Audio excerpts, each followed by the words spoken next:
बच्चों, आज हम डेमोक्रेसी के नोट्स पढ़ने वाले हैं। मैं आपको हर पॉइंट बहुत ही आसान भाषा में समझाऊंगा। हम हर टॉपिक को लाइन बाय लाइन समझेंगे ताकि आपको चैप्टर अच्छी तरह समझ आए और एग्जाम की तैयारी भी आसान हो जाए। तो चलिए बच्चों, बिना देर किए आज के ये नोट्स शुरू करते हैं। इंट्रोडक्शन पार्ट में पहले डेमोक्रेसी के बारे में बताया गया है।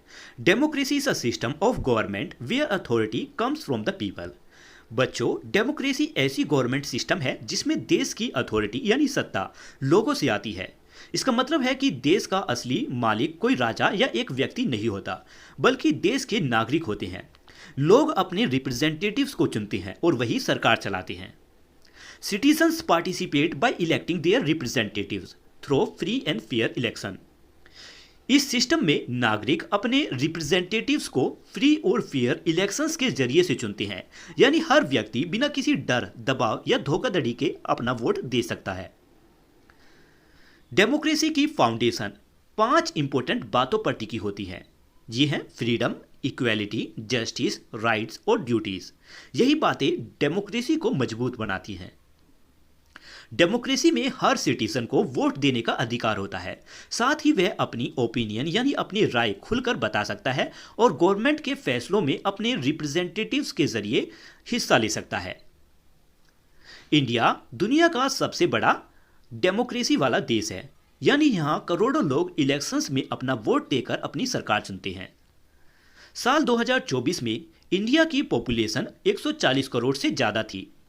इसमें 96.8 करोड़ से ज़्यादा रजिस्टर्ड वोटर्स हैं, यानी इतने लोग वोट देने के लिए दर्ज हैं। इंडिया का डेमोक्रेटिक कॉन्स्टिट्यूशन यानी संविधान, इंडिया का डेमोक्रेसी संविधान पर आधारित है। संविधान को 26 नवंबर 1949 को अपनाया गया और इसे 26 जनवरी 1950 से पूरे देश में लागू किया गया। हमारा कॉन्स्टिट्यूशन हर सिटीजन को फंडामेंटल राइट्स देता है। साथ ही यह कहता है कि किसी भी व्यक्ति के साथ रिलीजन, रेस, कास्ट, जेंडर या प्लेस ऑफ बर्थ के आधार पर डिस्क्रिमिनेशन नहीं किया जा सकता। नेक्स्ट है historical roots of democracy in India, यानी भारत में डेमोक्रेसी की ऐतिहासिक जड़ें कहां से शुरू हुई। फर्स्ट, वैदिक पीरियड असेंबलीज। प्राचीन भारत में सभा, समिति, विधाता नाम की सभाएं होती थी। इन सभाओं में इंपॉर्टेंट विषयों पर मिलकर विचार किए जाते थे। इन सभाओं में लोग मिलकर कलेक्टिव डिसीजन मेकिंग यानी एक साथ समूह में मिलकर फैसला लेते थे, यानी फैसले केवल एक व्यक्ति के नहीं थे बल्कि कई लोगों की सलाह से लिए जाते थे। उस समय राजा भी अकेले फैसले नहीं लेते थे, उन्हें मिनिस्टर्स, सभाओं और अधिकारियों से सलाह लेनी पड़ती थी। इससे सभी की राय का महत्व बना रहता था। नेक्स्ट है अलक्यमति सूक्तम, ऋग्वेद। ऋग्वेद का यह वर्ष या यह श्लोक हमें सिखाता है कि लोगों को मिलकर सलाह करनी चाहिए, एक साथ मिलकर सोचना चाहिए और एक ही उद्देश्य के लिए काम करना चाहिए। इसमें कंसल्टेशन यानी सलाह मशवरा शामिल है। कंसियस बिल्डिंग यानी एक साथ सभा बनाना और कलेक्टिव रिस्पॉन्सिबिलिटी यानी एक साथ जिम्मेदारी जैसी बातों पर जोर दिया गया है। नेक्स्ट है अर्ली रिपब्लिकन स्टेट्स। प्राचीन भारत में गणा और संघ ऐसे राज्य थे जहां कलेक्टिव गवर्नमेंट्स यानी मिलकर शासन चलाने के सिद्धांत का पालन किया जाता था। इन राज्यों में लीडर्स को मिलकर चुना जाता था और सभी इंपॉर्टेंट डिसीजंस भी मिलकर लिए जाते थे। बुद्ध संघ। लिखा है कि गौतम बुद्ध द्वारा बनाई गई बुद्ध संघ में डेमोक्रेसी की भावना वास्तव में दिखाई देती है। ये वहाँ सभी सदस्य मिलकर काम करते थे। मेंबर्स अपने लीडर्स को चुन सकते थे, किसी भी इशू पर खुलकर चर्चा कर सकते थे और वोटिंग करके फैसला ले सकते थे। इस सिस्टम में इक्वेलिटी बढ़ती थी और सभी लोग अपने काम के लिए कलेक्टिव अकाउंटेबिलिटी होते थे, यानी अपने काम के लिए एक साथ जिम्मेदार होते थे। नेक्स्ट है इम्पैक्ट ऑफ फॉरेन रूल। लिखा है इसमें कि फॉरेन इन्वेजन यानी विदेशी आक्रमणों और ब्रिटिश कॉलोनियल रूल यानी ब्रिटिश शासन ने इंडिया की इस डेमोक्रेसी परंपरा को बहुत इफेक्ट किया और इसमें बाधाएं डाली। कॉलोनियल रूल यानी जब इंडिया पर ब्रिटिश का शासक था, तो ब्रिटिश शासन ने पॉलिटिकल स्ट्रक्चर में बदलाव किया जिससे लोगों की भागीदारी कम हो गई। लेकिन आज़ादी के लंबे संघर्ष ने लोगों की में डेमोक्रेसी के प्रति जागरूकता पैदा की और उसे और मजबूत बनाया। इंडिया की आज़ादी से पहले 1946 में कॉन्स्टिट्यूएंट असेंबली बनाई गई ताकि नए देश के लिए संविधान तैयार किया जा सके। संविधान सभा ने 2 साल 11 महीने और 18 दिन तक मेहनत करके दुनिया का सबसे लंबा लिखने वाला एक संविधान तैयार किया। नेक्स्ट इंपॉर्टेंट पॉइंट्स, लिखा है कि doctor B.R. Ambedkar drafting committee के चेयरमैन थे। इन्होंने इंडिया के कॉन्स्टिट्यूशन को तैयार करने और उसका स्वरूप तैयार करने में बहुत इंपॉर्टेंट रोल निभाया था। संविधान सभा की डिबेट्स में केवल इंडिया के डेमोक्रेटिक परंपराओं पर ही नहीं बल्कि दुनिया के दूसरे देशों के डेमोक्रेटिक आइडियाज पर भी विचार किया गया। कॉन्स्टिट्यूशन सभा के सभी मेंबर्स का मानना था कि कॉन्स्टिट्यूशन एक जीवित और समय के साथ बदलने वाला डॉक्यूमेंट होना चाहिए, ना कि ऐसा कठोर कानून जिसे कभी बदला ही ना जा सके। इसी कारण आर्टिकल नंबर 368 के अनुसार कॉन्स्टिट्यूशन में अमेंडमेंट किए जा सकती हैं, यानी संशोधन किए जा सकते हैं, लेकिन उसके फंडामेंटल वैल्यूज मतलब उसके कुछ मूल सिद्धांत नहीं बदले जा सकते। अब इन्हीं के बारे में हम आगे पढ़ने वाले हैं। नेक्स्ट टॉपिक है principle of democracy in India, यानी भारत में लोकतंत्र के कौन कौन से सिद्धांत थे। First, popular sovereignty. इसमें लिखा है this principle stabilize that in a democracy all authority belong ultimately to the people. बच्चों, पॉपुलर सोवरेनिटी का मतलब है कि डेमोक्रेसी में सारी सत्ता आखिरकार लोगों के पास होती है, यानी देश की असली ताकत जनता के पास होती है, किसी एक व्यक्ति या कोई छोटे ग्रुप के पास नहीं। आगे लिखा है कि गवर्नमेंट को लेगिटिमेसी सिटीजन्स से मिलती है। इसका मतलब है कि सरकार लोगों की मंजूरी से बनती है, ना कि हेरिडिटी से, यानी राजा का बेटा इसमें राजा नहीं बनता, इसमें चुनाव द्वारा गवर्नमेंट बनती है। इसमें डिवाइन राइट यानी ईश्वर द्वारा मिला अधिकार या फोर्स के कारण यहां पर ये गवर्नमेंट नहीं बनती। नेक्स्ट आगे लिखा है कि इन practical terms this means elected government make policy and law on behalf of the people. यानी आसान शब्दों में कहे तो इसका मतलब है कि इलेक्टेड गवर्नमेंट यानी चुनी गई सरकार जनता की ओर से नीतियां और कानून बनाती है। सरकार को भी काम करती है, सरकार जो भी काम करती है वह लोगों के हित के लिए होती है। आगे लिखा है कि इंडिया का हर सिटीजन जिसकी उम्र 18 साल या उससे ज़्यादा है उसे वोट देने का अधिकार होता है। वह अपना वोट सीक्रेट बैलेट यानी गुप्त तरीके से दे सकता है ताकि किसी को पता ना चले और उसकी वोट सुरक्षित रहे। इस अधिकार को यूनिवर्सल अडल्ट फ्रेंचाइज कहा जाता है। इस अधिकार की मदद से सिटीजन्स देश के नेशनल, स्टेट और लोकल लेवल पर अपने रिप्रेजेंटेटिव्स को चुन सकते हैं। लोगों को सही भागीदारी पॉपुलर सोवरेनिटी की सबसे मजबूत फाउंडेशन है। नेक्स्ट की question, why this principle is raises Why this principle is racist? Why must power rest with the people and not with a select few? मतलब यह क्वेश्चन हमसे सोचने के लिए कह रहा है कि यह प्रिंसिपल्स क्यों इंपॉर्टेंट है।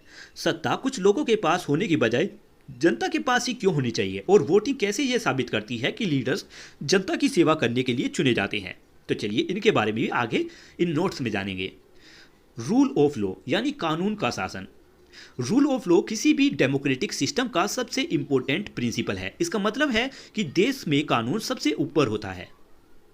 इसका मतलब है कि हर व्यक्ति चाहे वह अमीर हो या गरीब, किसी भी पॉलिटिकल पोजीशन, सोशल स्टेटस या आइडेंटिटी का हो, सभी पर एक ही कानून लागू होता है। कोई भी पर्सन या इंस्टीट्यूशन यानी कोई भी व्यक्ति या कोई एक संस्था कानून की से बड़ा नहीं होता, सभी को कानून का पालन करना पड़ता है। अगर कोई विवाद होता है तो उसका फैसला कोर्ट में लीगल प्रोसीजर के अनुसार किया जाता है। फैसला पर्सनल इन्फ्लुएंस यानी पहचान, रिश्वत या बल से नहीं किया जाता। किसी भी सिटीजन को बिना ड्यू प्रोसेस यानी पूरी कानूनी प्रोसेस के सजा नहीं दी जा सकती। इसमें नेक्स्ट आगे लिखा है कि हर व्यक्ति को अपनी बात रखने, अपना बचाव करने का अधिकार है। साथ ही उसे फेयर हियरिंग यानी निष्पक्ष सुनवाई भी मिलनी चाहिए। इससे सरकार अपनी शक्ति का गलत इस्तेमाल नहीं कर सकती और हर व्यक्ति के अधिकार सुरक्षित रहते हैं।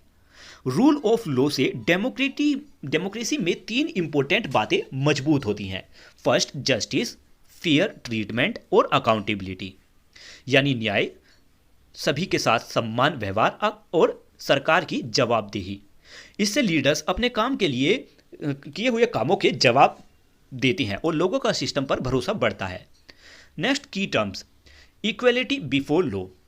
इसमें लिखा है इक्वेलिटी बिफोर लॉ का मतलब है कि कानून की नज़र में सभी लोग बराबर हैं, किसी के साथ अलग व्यवहार नहीं किया जाता।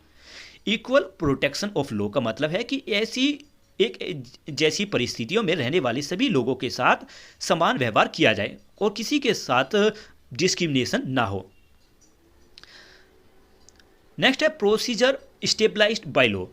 इसका मतलब है कि किसी भी पनिशमेंट या रेस्ट्रिक्शन यानी रोक को देने से पहले कानून में बताई गई पूरी प्रोसेस का पालन करना जरूरी है। नेक्स्ट है फंडामेंटल राइट्स, लोगों के कुछ अधिकार। ये फंडामेंटल राइट इंडियन कॉन्स्टिट्यूशन में दिए गए हैं। ये हर व्यक्ति की आज़ादी, गरिमा और की नींव है। अगर इन अधिकारों का उल्लंघन होता है तो व्यक्ति कोर्ट जा सकता है। अगर किसी नागरिक के फंडामेंटल राइट्स का उल्लंघन होता है तो वह लीगल रेमेडी यानी कानूनी सहायता पाने के लिए कोर्ट का सहारा ले सकता है। इन अधिकारों को इनडिविजिबल यानी अलग न किए जा सकने वाले और इनएलाइनेबल यानी ना छीने जा सकने वाले कहा जाता है, यानी इन्हें किसी व्यक्ति से आसानी से नहीं छीना जा सकता। नेक्स्ट है the 6 fundamental rights. First right to equality. यह अधिकार इंश्योर करता है कि सभी सिटीजन्स कानून की नज़र में बराबर हैं। रिलीजन, रेस, कास्ट, सेक्स या प्लेस ऑफ बर्थ के आधार पर भेदभाव नहीं किया जा सकता। साथ ही अनटचेबिलिटी को समाप्त किया जा सकता है। Next, right to freedom. यह अधिकार speech, expression, assembly, association, movement, residence और प्रोफेशन की आज़ादी देता है। साथ ही बिना सही कारण के अरेस्ट से भी सुरक्षा देता है। नेक्स्ट है राइट अगेंस्ट एक्सप्लॉयटेशन। यह अधिकार ह्यूमन ट्रैफिक्स यानी मानव तस्करी, फोर्स लेबर यानी जबरदस्ती काम कराना और बच्चों से खतरनाक काम करवाने पर रोक लगाता है। नेक्स्ट है right to freedom of religion. यह अधिकार हर व्यक्ति को अपने धर्म को मानने, उसका पालन करने और उसका प्रचार करने की आज़ादी देता है। साथ ही इंडिया के सेक्युलर स्वरूप को बनाए रखता है। Culture and educational rights. यह अधिकार लिंग्विस्टिक यानी भाषाएं और रिलीजियस माइनॉरिटीज़ यानी धार्मिक लोग जो कम संख्या में हैं उनको अपनी कल्चर बनाने और अपनी एजुकेशनल इंस्टीट्यूट स्थापित करने का अधिकार देता है। नेक्स्ट है राइट टू कॉन्स्टिट्यूशनल रेमेडीज़। इसमें लिखा है कि अगर किसी सिटीजन के फंडामेंटल राइट्स का उल्लंघन होता है तो वह अपने अधिकारों की रक्षा के लिए कोर्ट जा सकता है। डॉक्टर BR अम्बेडकर ने आर्टिकल नंबर 32 को संविधान का हार्ट ऑफ सोल यानी दिल की आत्मा कहा है। नेक्स्ट है सेपरेशन ऑफ पावर। लिखा है कि बच्चों, इंडिया में गवर्नमेंट पावर यानी सरकारी शक्ति को 3 ऑर्गन्स में बांटा गया है और हर ऑर्गन का अपना अलग काम होता है ताकि सरकार सही तरीके से काम कर सके। इस सिस्टम का एम यह है कि कोई एक बॉडी यानी कोई एक संस्था बहुत ज़्यादा शक्तिशाली ना बन जाए। इससे सभी संस्थाएं अपनी अपनी सीमाओं में रहकर काम करती हैं। और ये 3 ऑर्गन्स हैं सरकार के। लेजिस्लेचर, मतलब फर्स्ट है लेजिस्लेचर में पार्लियामेंट, स्टेट असेंबली और लोकल बॉडीज शामिल होती हैं। इनका मुख्य काम नियम बनाना होता है, कानून बनाना होता है। नेक्स्ट है एग्जीक्यूटिव में काउंसिल ऑफ मिनिस्टर और ब्यूरोक्रेसी यानी सरकारी अधिकारी ये सभी शामिल हैं। इनका काम बनाए गए कानूनों को लागू करना होता है और शासन चलाना होता है। नेक्स्ट है जुडिशरी में आते हैं सुप्रीम कोर्ट, हाई कोर्ट और लोअर कोर्ट। इनका काम नियम को सही करना, विवादों का समाधान करना और संविधान के प्रिंसिपल्स की रक्षा करना है और सजा देना है। नेक्स्ट है this separation ensure a system of check and balance. यानी है कि पार्लियामेंट संविधान में संशोधन कर सकती है, उसमें बदलाव कर सकती है, लेकिन उसके बनाए गए बिल्स और कानून की जुडिशरी जांच कर सकती है। साथ ही उन्हें सिटीजन्स के अधिकारों का भी सम्मान करना होता है। लेजिस्लेचर सरकार के एडमिनिस्ट्रेटिव एक्शंस की जांच और चर्चा कर सकती है। जरूरत पड़ने पर वह ऑफिसर्स और मिनिस्टर्स को भी बुलाकर सवाल पूछ सकती है। अगर एग्जीक्यूटिव ऐसे कोई फैसला लेती है जो कॉन्स्टिट्यूशन या लॉ के खिलाफ हो तो कोर्ट उसे अनकॉन्स्टिट्यूशनल घोषित कर सकती है। नेक्स्ट है अकाउंटेबिलिटी एंड ट्रांसपेरेंसी, यानी जवाबदेही और पारदर्शी। लिखा है कि डेमोक्रेटिक गवर्नमेंट को अपने सिटीजन्स के प्रति अकाउंटेबल होना पड़ता है, यानी अपने कामों के प्रति जवाब देना होता है। इसके लिए कई तरीके बनाए गए हैं ताकि गवर्नमेंट पावर का गलत इस्तेमाल ना हो।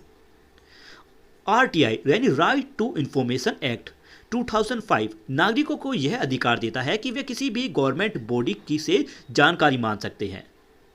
इस कानून के मदद से लोग सरकारी विभागों में सवाल पूछ सकते हैं, जानकारी की जांच कर सकते हैं और उनके काम पर नज़र रख सकते हैं। अगर जवाब से संतुष्टि नहीं हो तो हायर अथॉरिटीज़ के पास अपील कर सकते हैं। CAG यानी control and auditional general.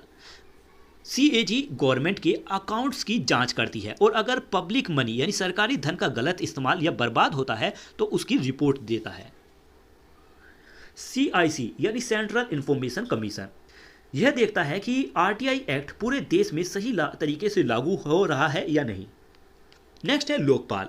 Lokpal एक ऐसी संस्था है जो पब्लिक ऑफिशियल्स यानी सरकारी अधिकारियों के खिलाफ करप्शन की शिकायतों की जांच करती है। नेक्स्ट CVC यानी सेंट्रल विजिलेंस कमीशन, सरकार में करप्शन को रोकने के लिए सलाह देती है और उन पर नजर रखती है। नेक्स्ट है मल्टी पार्टी सिस्टम।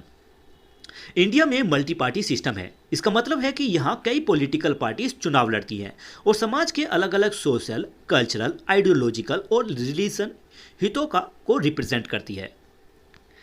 यह डाइवर्सिटी इंडिया की रिच सोशल और कल्चरल आइडेंटिटी को दिखाती है। आगे लिखा है कि इंडिया में हजारों रजिस्टर्ड पॉलिटिकल पार्टीज हैं। इनमें लगभग 6 से 9 नेशनल पार्टीज हैं और 2800 से ज़्यादा रीजनल पार्टीज हैं, जिन्हें मिलकर लगभग 90% वोट मिलते हैं। बाकी पार्टी नई या बहुत छोटी होती हैं, फिर भी वे डेमोक्रेसी को और प्लूरल या मजबूत बनाने में इम्पोर्टेंट रोल निभाती हैं। पॉलिटिकल प्लूरलिज्म यानी कई राजनीतिक दलों का होना बहुत इंपॉर्टेंट है। इससे इलेक्शंस में हेल्थी कंपटीशन होता है और लोगों को बेहतर रिप्रेजेंटेटिव चुनने का मौका मिलता है। Representation of the people act 1951 यह तय करता है कि पॉलिटिकल पार्टीज और इलेक्शन किस नियम के अनुसार चलेंगे। नेक्स्ट है सेफ गार्डिंग वल्नरेबल ग्रुप्स यानी कमजोर वर्गों की सुरक्षा। लिखा है कि डेमोक्रेसी इंक्लूसिव यानी सबको साथ लेकर चलने वाला होना चाहिए। हमारा कॉन्स्टिट्यूशन महिलाओं, माइनॉरिटीज और मार्जिनलाइज्ड ग्रुप यानी वंचित लोगों को समान अधिकार देता है। संविधान शेड्यूल कास्ट, शेड्यूल ट्राइब और अदर बैकग्राउंड क्लासेस यानी OBC के लिए रिजर्वेशन और विशेष सुविधाएं देता है ताकि कोई भी नागरिक विकास से पीछे ना रह जाए। आर्टिकल नंबर 14 से लेकर आर्टिकल नंबर 16 तक यह इंश्योर करती हैं कि सभी लोग कानून की नज़र में बराबर हों। साथ ही एजुकेशन और इकोनॉमी के लिए विशेष जानकारी दी गई हैं। आगे लिखा है कि संविधान के पार्ट 4 में और direct principle of state policy सरकार को ऐसे कदम उठाने के लिए डायरेक्शन देती है जिससे इनजस्टिस और इम्बैलेंस यानी अन्याय और असमानता कम हो तथा सभी के लिए एक न्यायपूर्ण समाज बनाया जा सके। नेक्स्ट है democratic processes, institution and values. लिखा है फर्स्ट की institution parliament, state legislature, local bodies यानी लेजिस्लेटिव प्रोसेस में पार्लियामेंट, स्टेट लेजिस्लेचर और लोकल बॉडीज शामिल होती हैं। ये संस्थाएं देश और राज्य के लिए कानून बनाने का काम करती हैं। यह प्रोसेस रिप्रेजेंटेशन, डेलिब्रेशन यानी सोच विचार करके चर्चा करना और डिसेंट यानी अलग राय रखने का अधिकार जैसे डेमोक्रेटिक मूल्य को बढ़ावा देती है। नेक्स्ट है इलेक्टोरल प्रोसेस। इलेक्टोरल प्रोसेस को election commission of India control करती है। यही संस्था चुनावों को सही और निष्पक्ष तरीके से करवाती है। इलेक्शन प्रोसेस लोगों की पार्टिसिपेशन और इक्वलिटी को मजबूत बनाती है। नेक्स्ट है जुडिशरी प्रोसेस। जुडिशरी प्रोसेस में सुप्रीम कोर्ट और हाई कोर्ट जैसी अदालतें शामिल होती हैं। ये कानून की रक्षा करती हैं और न्याय देती हैं। यह process rule of law, equality और जस्टिस को मजबूत बनाती हैं। पार्टिसिपेटरी प्रोसेस, इसमें मीडिया और सिविल सोसाइटी शामिल होती हैं जो लोगों की आवाज़ सरकार तक पहुंचाने में मदद करती हैं। यह प्रोसेस फ्री एक्सप्रेशन यानी खुलकर अपनी बात रखना, डिबेट और डिस्कशन को बढ़ावा देती है। Next accountability mechanism. CAG, CIC, Lokpal और सीवीसी जैसी इंस्टीट्यूशंस यह इंश्योर करती हैं कि सरकार अपने कामों के लिए जवाबदेह रहे। इन इंस्टीट्यूशंस में ट्रांसपेरेंसी बढ़ती है और सरकार के काम ज़्यादा खुले और ईमानदार बनते हैं। रूरल और नेक्स्ट है डिसेंट्रलाइजेशन। रूरल और urban local bodies local level पर लोगों की समस्याओं का समाधान करती हैं। इससे ग्रास रूट पार्टिसिपेशन यानी नीचे के स्तर पर लोगों की भागीदारी बढ़ती है और आम लोगों को भी शासन में हिस्सा लेते हैं। Check and balance. हमारा रिटर्न कॉन्स्टिट्यूशन सेंटर और राज्य की शक्तियों को बांटता है, जिससे दोनों अपने अपने अधिकारों को अनुसार काम करते हैं। इससे डिवोल्यूशन ऑफ पावर यानी शक्तियों का बंटवारा होता है और सारी शक्ति केवल एक जगह पर नहीं रहती। इसका मतलब है कि डेमोक्रेसी की असली ताकत केवल उसकी इंस्टीट्यूशंस में नहीं होती बल्कि उसके सिटीजन्स में होती है। अगर नागरिक जानकारी रखने वाले, जिम्मेदार और सक्रिय नहीं होंगे तो कोई भी डेमोक्रेटिक इंस्टीट्यूशंस अच्छे परिणाम नहीं दे पाएंगी। नेक्स्ट है role of media in democracy. Media, जिसमें न्यूज़पेपर, टेलीविज़न, न्यूज़ चैनल और डिजिटल सोशल मीडिया प्लेटफॉर्म शामिल है, आज के डेमोक्रेसी का एक इम्पोर्टेंट हिस्सा है। यह नागरिकों को देश और दुनिया की नई घटनाओं की डेवलपमेंट की जानकारी देते हैं। मीडिया लोगों की पब्लिक इशू यानी समस्याओं को सामने लाता है और उनके समाधान में मदद करता है। इन्वेस्टिगेटिव जर्नलिस्ट और ने कई बार करप्शन और ह्यूमन राइट वायलेशन का खुलासा किया है। सोशल मीडिया ने आम लोगों को अपनी बात रखने का मौका दिया है। अब लोग बड़े लेवल पर अपनी विचार शेयर करते हैं और पब्लिक डिस्कस यानी सार्वजनिक चर्चा में हिस्सा लेते हैं। क्योंकि मीडिया लोगों की आवाज़ की रक्षा करता है, सरकार के कामों पर नजर रखता है और डेमोक्रेटिक प्रिंसिपल्स को मजबूत बनाता है, इसीलिए इसे फोर्थ पिलर ऑफ डेमोक्रेसी कहा जाता है। बाकी 3 पिलर्स हैं, लेजिस्लेचर, एग्जीक्यूटिव और जुडिशरी। नेक्स्ट है टाइप्स ऑफ डेमोक्रेसी। डेमोक्रेसी के कितने टाइप्स हैं? तो लिखा है कि डेमोक्रेसी का केवल एक ही मॉडल नहीं होता। अलग अलग देशों में इसकी हिस्ट्री, साइज, कल्चर और पॉलिटिकल ट्रेडिशंस के अनुसार डेमोक्रेसी अलग अलग तरीके से अपनाया जाता है। फर्स्ट है डायरेक्ट डेमोक्रेसी। डायरेक्ट डेमोक्रेसी में सिटीजन्स खुद सीधे फैसले लेने में भाग लेते हैं। वे केवल रिप्रेजेंटेटिव चुनकर उन्हें फैसला लेने के लिए नहीं भेजते। छोटे छोटे देश में जैसे स्विट्जरलैंड इसका सबसे बड़ा एग्जाम्पल है। वहाँ रिफरेंडम यानी जनता के द्वारा लोग पॉलिसीज पर सीधा वोट देते हैं। इसके साथ साथ वहाँ रिप्रेजेंटेटिव डेमोक्रेसी की कुछ फीचर्स भी मौजूद हैं। Next, representative democracy. इस डेमोक्रेसी में नागरिक अपने रिप्रेजेंटेटिव को चुनते हैं और वही रिप्रेजेंटेटिव लोगों की ओर से फैसले लेते हैं। समय समय पर होने वाले इलेक्शंस यह इंश्योर करती हैं कि रिप्रेजेंटेटिव्स जनता के प्रति जवाबदेह रहे। इस डेमोक्रेसी में गवर्नमेंट अपने सभी कामों के लिए जनता के प्रति जवाबदेह होते हैं। एग्जाम्पल इसका इंडिया। नेक्स्ट है पार्लियामेंट्री डेमोक्रेसी। इस डेमोक्रेसी में एग्जीक्यूटिव लेजिस्लेचर से ही बनती है और उसी के प्रति जवाबदेह रहती है। यहाँ नागरिक सीधे लेजिस्लेचर को चुनते हैं लेकिन एग्जीक्यूटिव को सीधे नहीं चुनते। अगर लेजिस्लेचर को एग्जीक्यूटिव पर भरोसा नहीं रहता तो सरकार गिर जाती है। इसके एग्जाम्पल है इंडिया और कनाडा। नेक्स्ट है प्रेसिडेंशियल डेमोक्रेसी। इस डेमोक्रेसी में एग्जीक्यूटिव और लेजिस्लेचर एक दूसरे से अलग अलग काम करती हैं। इसमें प्रेसिडेंट को सीधे लोग चुनते हैं और वह जनता के प्रति जवाबदेह होता है। इस व्यवस्था में प्रेसिडेंट को पद पर बने रहने के लिए लेजिस्लेचर का विश्वास बनाए रखने की जरूरत नहीं होती। एग्जाम्पल है इसका USA, united state of America. Next है how democracy function across the world, यानी दुनिया के अलग अलग देशों में डेमोक्रेसी कैसे काम करती है। तो इंडिया में रिप्रेजेंटेटिव पार्लियामेंट डेमोक्रेसी है। इसका मतलब है कि सिटीजन्स अपने रिप्रेजेंटेटिव को चुनते हैं और वही संसद में जाकर लोगों की ओर से फैसले लेते हैं। इंडिया में गवर्नमेंट काउंसिल ऑफ मिनिस्टर्स द्वारा चलाई जाती है, जिसके को लीड करती हैं प्राइम मिनिस्टर। फिर इंडिया में प्रेसिडेंट देश के हेड ऑफ स्टेट होती हैं, जबकि prime minister head of government होती है और सरकार चलाती हैं।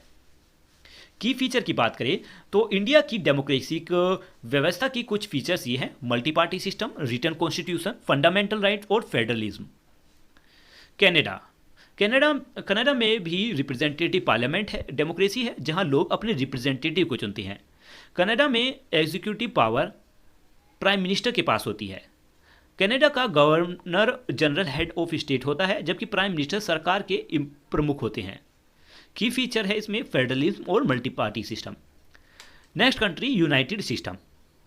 यूनाइटेड सिस्टम में रिप्रेजेंटेटिव पार्लियामेंट्री डेमोक्रेसी है, लेकिन वहाँ कॉन्स्टिट्यूशनल मोनार्ची भी है, यानी वहाँ राजा या रानी भी होते हैं, लेकिन सरकार संविधान के अनुसार चलती है।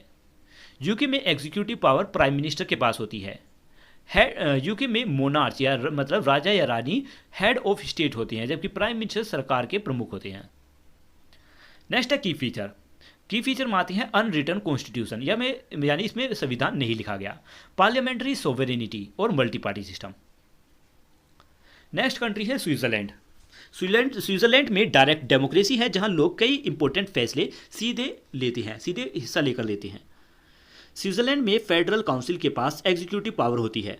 स्विट्जरलैंड में प्रेसिडेंट सरकार के हेड होते हैं। की फीचर की बात करें तो स्विट्जरलैंड की कुछ की फीचर्स हैं: रिटन कॉन्स्टिट्यूशन और मल्टी पार्टी सिस्टम। यूएसए में रिप्रेजेंटेटिव डेमोक्रेसी है, लोग अपने रिप्रेजेंटेटिव को चुनते हैं और प्रेसिडेंट सरकार को लीड करती है। यूएसए में एग्जीक्यूटिव पावर प्रेसिडेंट के पास होती है। यूएसए में president he head of state और हेड ऑफ गवर्नमेंट दोनों होता है। यूएसए में की फीचर्स हैं रिटन कॉन्स्टिट्यूशन और 2 major political parties. Next topic है democracy in practice, India's living democracy. लिखा है what make India's democracy remarkable is not just its size but its depth and inclusiveness, यानी इंडिया का democracy केवल size की वजह से ही खास नहीं है, बल्कि इसीलिए भी खास है क्योंकि इसमें हर वर्ग के लोग शामिल किया जाता है और लोगों की भागीदारी बहुत गहरी है। नेक्स्ट फर्स्ट है स्केल ऑफ पार्टिसिपेशन। लिखा है कि ईयर 2024 में इंडिया में 96.8 करोड़ रजिस्टर्ड वोटर्स हैं, यानी इतने लोग वोट देने के लिए रजिस्टर्ड है। एक मेंबर ऑफ पार्लियामेंट लगभग 25 लाख लोगों को रिप्रेजेंट करता है। इंडिया में इलेक्शन 22 शेड्यूल्ड लैंग्वेज और कई दूसरी भाषाओं में भी कराई जाती हैं ताकि सभी लोग आसानी से हिस्सा ले सकें। इलेक्शंस में सिंबल्स का इस्तेमाल किया जाता है ताकि जो लोग पढ़ लिख नहीं सकते वे आसानी से अपना वोट दे सकें। इंडिया में 10 लाख से ज़्यादा पोलिंग स्टेशन है। ये पहाड़, जंगलों, रेगिस्तानों, द्वीपों पर पहुंचते हैं, जहां तक कि दूर दूर इलाकों में अगर केवल एक ही वोट हो तो भी उसके लिए भी पोलिंग स्टेशन बनाया गया है। इंडिया में 2800 से ज़्यादा रजिस्टर्ड पॉलिटिकल पार्टीज हैं। यह इंडिया की सोशल और रीजनल डाइवर्सिटी को दिखाता है। नेक्स्ट है 3 टायर गवर्नमेंट। इंडिया की सरकारी व्यवस्था 3 लेवल्स पर बटी है: यूनियन, स्टेट और लोकल गवर्नमेंट। लोकल गवर्नमेंट में ग्रामीण इलाकों के लिए एक पंचायती राज इंस्टीट्यूशन और शहरी इलाकों के लिए म्यूनिसिपैलिटी होती है। इस डेमोक्रेसी में इस व्यवस्था में डेमोक्रेसी की भागीदारी गांव और स्थानीय स्तर पर गांव और स्थानीय लेवल पर पहुंचती है ताकि हर नागरिक शासन में हिस्सा ले सके। नेक्स्ट है स्पेशल प्रोविजंस। नॉर्थ ईस्टर्न के ट्राइबल रीजन्स के लिए ऑटोनोमियस डिस्ट्रिक्ट काउंसिल बनाए गए हैं। इन्हें कानून बनाने और न्याय से जुड़े कुछ अधिकार दिए गए हैं ताकि वे अपनी ट्राइबल कस्टम्स यानी अपनी जनजाति परंपराओं की रक्षा कर सकें। PESA एक्ट 1996 दूसरे राज्यों के शेड्यूल्ड ट्राइब्स एरिया में लागू होती हैं। यह ग्राम सभा को इम्पोर्टेंट फैसले लेने वाली संस्था की शक्ति देती हैं।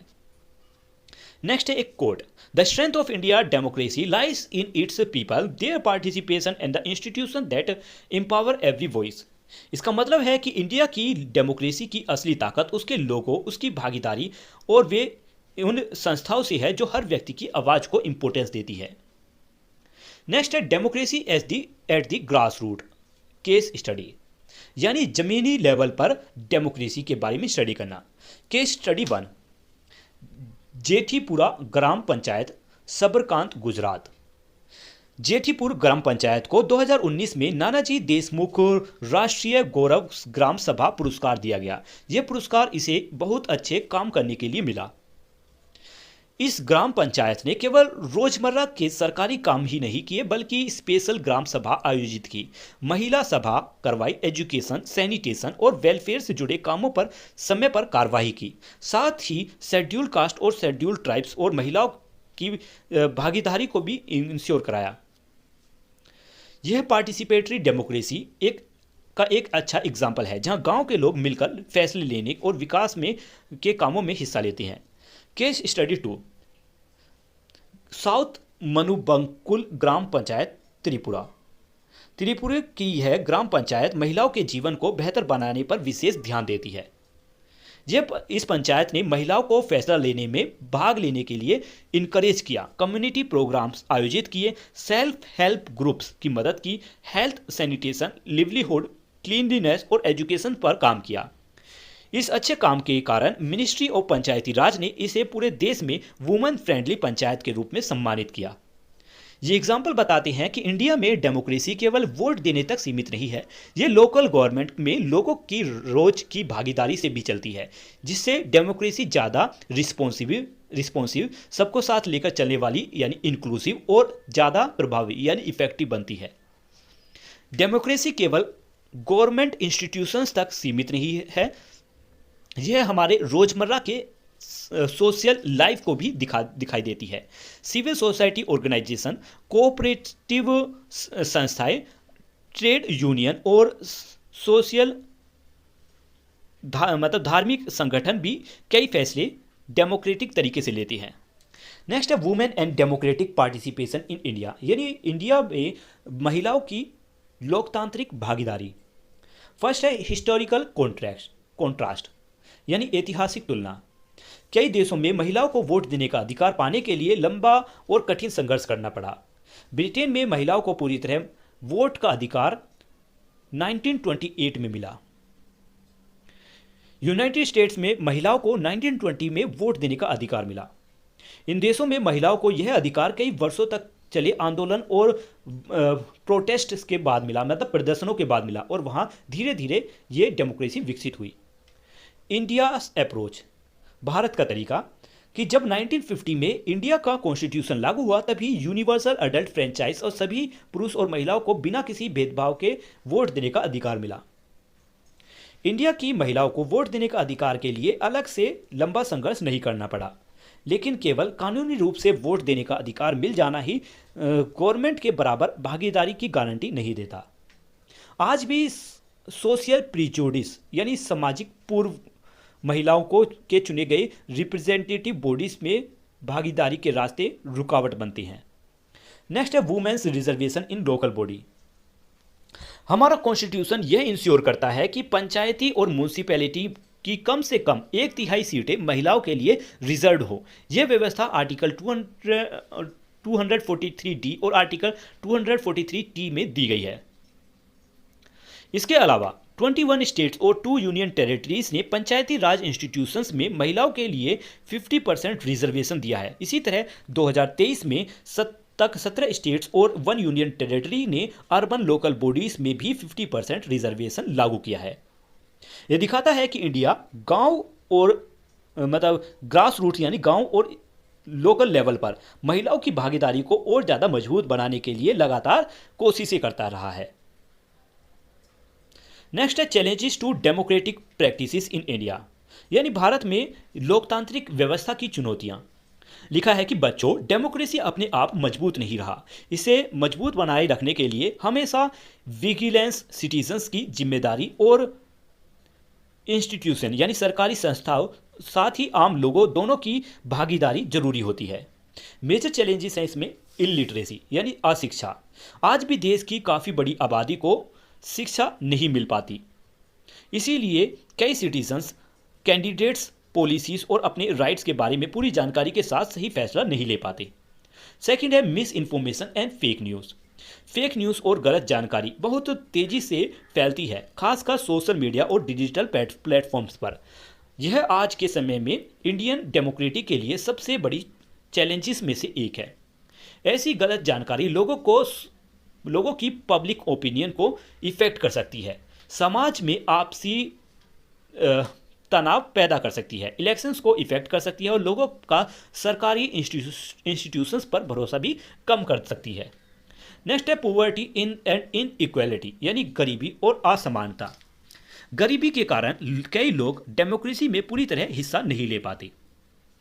गरीब लोग कभी कभी लालच जैसे पैसे लेकर वोट देना जैसी बातों का शिकार हो सकते हैं। उनके पास न्याय पाने या राजनीति में बराबर से भाग लेने के लिए जरूरी साधन भी कम हो सकती हैं। नेक्स्ट है रीजनलिज्म एंड सोशल डिस्क्रिमिनेशन। लिखा है कि कभी कभी कास्ट बेस्ड पॉलिटिक्स यानी जाति आधारित राजनीति, कम्युनल लॉयल्टीज यानी धार्मिक पक्षपात और रीजनलिज्म यानी जिगव के प्रति वाद विवाद देश की डेमोक्रेटिक एकता को कमजोर करती हैं और कुछ लोगों को बराबरी से शामिल नहीं होने देते। नेक्स्ट है जेंडर इनइक्वालिटी। देखा है कि हालांकि कॉन्स्टिट्यूशन महिलाओं को समान अधिकार देता है, फिर भी उच्च राजनीतिक पदों पर उनकी संख्या कम है। समाज में कुछ सोशल बैरियर्स यानी रुकावटें आज भी उनकी पूरी भागीदारी में बाधा बनती हैं। नेक्स्ट है इम्प्लीमेंटेशन गैप्स। कई बार लॉस और कॉन्स्टिट्यूशंस के नियम जमीन पर सही तरीके से लागू नहीं हो पाते, इससे लोगों का सिस्टम पर भरोसा कम हो जाता है। नेक्स्ट है सिविक इंडिफरेंस यानी नागरिकों की उदासीनता। अगर सिटीजन वोट देने, पब्लिक इशू यानी जन समस्या या कम्युनिटी अफेयर्स में इंटरेस्ट नहीं लेते तो डेमोक्रेसी कमजोर होने लगता है।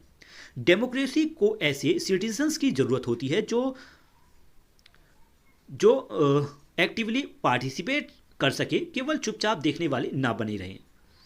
नेक्स्ट है द इमरजेंसी 1975 से 77 तक। लिखा है कि इंडिया में डेमोक्रेटिक हिस्ट्री की सबसे बड़ी चुनौतियों में से एक जून 1975 में आई, जब प्राइम मिनिस्टर इंदिरा गांधी ने के समय नेशनल इमरजेंसी घोषित किया गया। इसका कारण इंटरनल डिस्टर्बेंस यानी आंतरिक अशांति बताया गया। उस समय महंगाई, बेरोजगारी और सरकार के गलत प्रबंध के आरोपों के कारण लोगों में असंतोष बढ़ रहा था। What happen during the emergency. तो डेमोक्रेसी क्या कहते हैं, इमरजेंसी के दौरान ज़्यादातर फंडामेंटल राइट्स कुछ समय के लिए रोक दिए गए यानी सस्पेंड कर दिए गए। प्रेस पर सेंसरशिप लगा दिया गया यानी उन पर सरकारी नियंत्रण लगा गया। अखबार अपनी खबरें आज़ादी रूप से प्रकाशित नहीं कर सकते थे। कई पॉलिटिकल लीडर्स, एक्टिविस्ट और आम नागरिकों को बिना किसी मुकदमे के जेल में डाल दिया जाता था, उन्हें गिरफ्तार कर लिया जाता था। इस समय डेमोक्रेटिक इंस्टीट्यूशंस पर बहुत ज़्यादा दबाव पड़ा और उनका सामान्य काम इफेक्ट हुआ। इस दौरान सिटीजन्स की आज़ादी पर काफ़ी ज़्यादा प्रतिबंध लगा दिए गए। नेक्स्ट है रेजिस्टेंस। डेमोक्रेसी इमरजेंसी के खिलाफ बड़े मास मूवमेंट यानी एक बड़े जन आंदोलन,